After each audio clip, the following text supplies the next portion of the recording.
Welcome back for another video. In this one we're going to talk about transfer plans for gameweek 28 and also blank gameweek 29. And we're also going to break down some key talking points from the midweek games. We've got a bit of a gap now. Next deadline is actually not till the 8th of March, so about a week or so. So Palace first, they got a really good result at the start of the game week, beating Villa 4-1.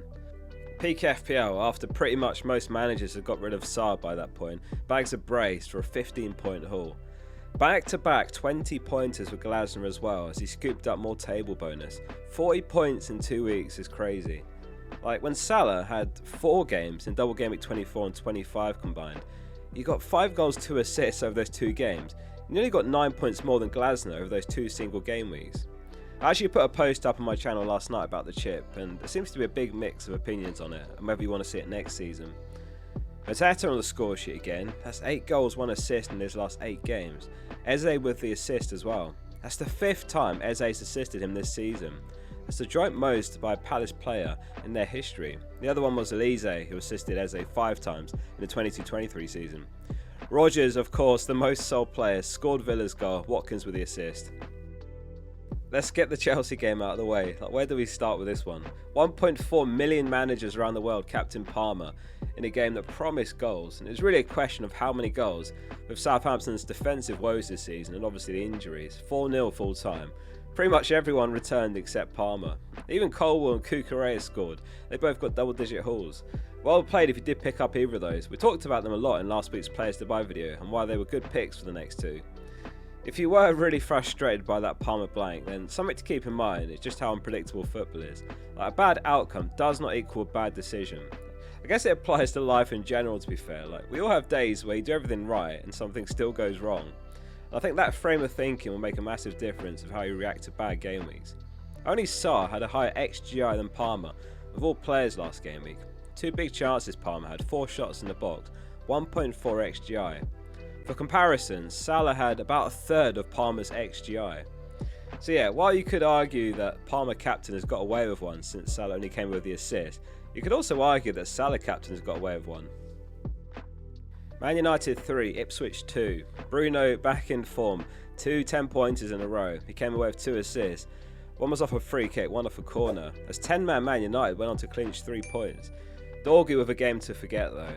A miscommunication between him and Onana, which saw Dorgu knocking a pass beyond Onana and Philogene tapped into an open goal, and then later getting sent off as well.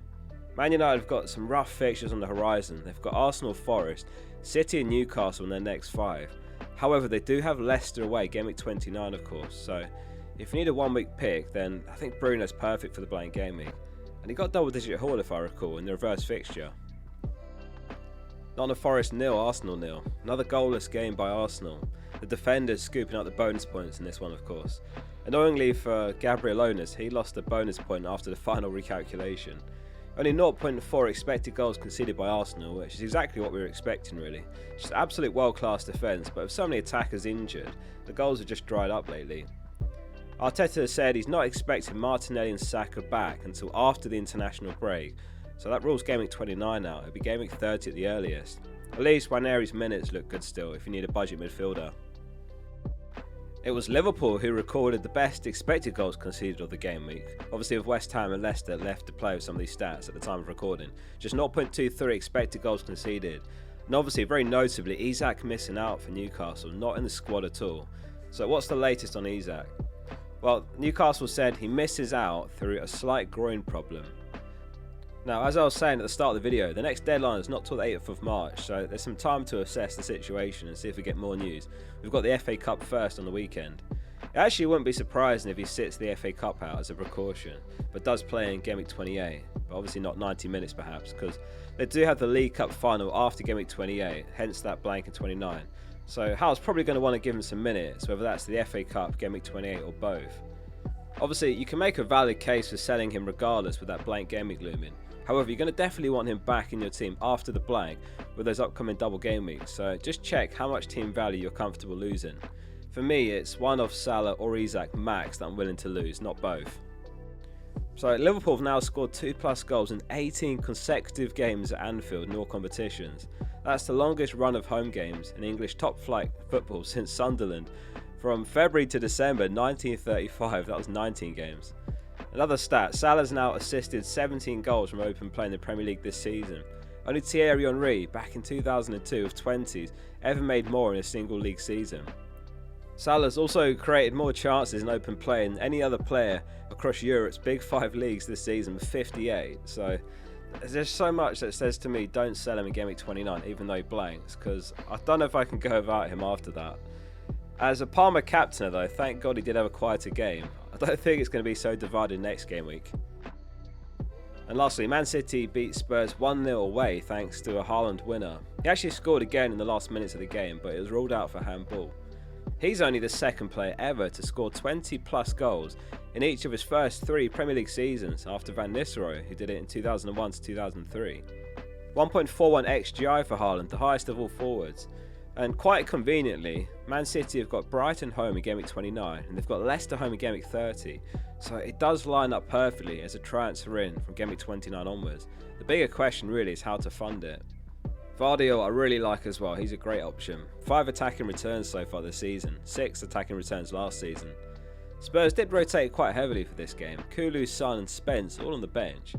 I think perhaps Postecoglou's written this league campaign off and he's focusing heavily on the Europa League now. I did all the graphics for Brighton versus Bournemouth and forgot to do a write-up for that game before I hit record, so here you go, Brighton 2, Bournemouth 1. So moving straight on to my team and transfer plans for gameweek 28. It's going to be Raya in goal, Munoz, Trent and Colwill in defence, Semenyo and Bumo, Salah, Palmer and Kluivert in midfield, Wissa and Isak up front, 3-5-2 again, and it's Fabianski, Gabriel, Strand Larsen and Tarkowski on the bench. So I've got a back 3 that faces 3 promoted teams, which on paper looks really nice. So yeah, cue the 2 pointers from those 3. They all did great last week for me actually, so I can't complain. So I've got 4 players that blank in gameweek 29. Munoz, Trent, Salah and Isak, and I've got 2 free transfers currently. The team doesn't need a transfer this week. If Isak ends up missing out, then Gabriel comes in for the Man United game. It's a pretty strong and deep bench for next game week as well for me, so the plan is to roll the transfer. I want to talk more about where I'm at with regards to gameweek 29 though. I'm not going to be free hitting, instead I'll be using those 3 free transfers. So one option that I've been looking at is Wissa to Haaland, Trent to Vardiol, and then it'll be Salah to anyone that's 7.9 mil or less, so maybe Dango. Or I could go for a cheaper defender than Vardiol, and that would free up just enough money for Bruno, who's got Leicester in gameweek 29. This sets me up with a pretty solid team in gameweek 30 as well, which would be an easy roll that week, because I'll almost certainly wildcard in gameweek 31 ahead of the double game weeks. However, that does of course involve selling Salah. So there's another path I'm considering, which involves keeping Salah, but basically fielding a weaker team in gameweek 29. It would still be Wissa to Haaland, but instead I'd sell Palmer for Dango or Waneri and Trent to Vardiol. So the downside is basically I'd have to play Colwill against Arsenal. Maybe that's not even such a bad thing given Arsenal's injuries and attack though. The benefit though is I keep Salah for Everton home in gameweek 30, where I've got the choice to captain him or Haaland. Don't get me wrong, I might still end up on Haaland captain, but at least owning Salah minimises his threat to my rank, which probably is a sensible thing when you're at 15k rank, rather than leaving myself exposed to huge rank swings. I would lose Palmer though, who does have Spurs home in gameweek 30, so that's the other trade-off. Right now, I'm leaning towards this second option, which is Wissa to Haaland, Palmer to Dango and Trent to Vardiol. It is triple Bournemouth on both plans, which is a bit aggressive, but they do have 2 home fixtures in fairness. And if I've got any concerns about Dango's minutes with Evan Nilsson back, or if I want to avoid that triple up, then I'll go for Waneri. I don't honestly mind the triple up just for 2 game weeks anyway.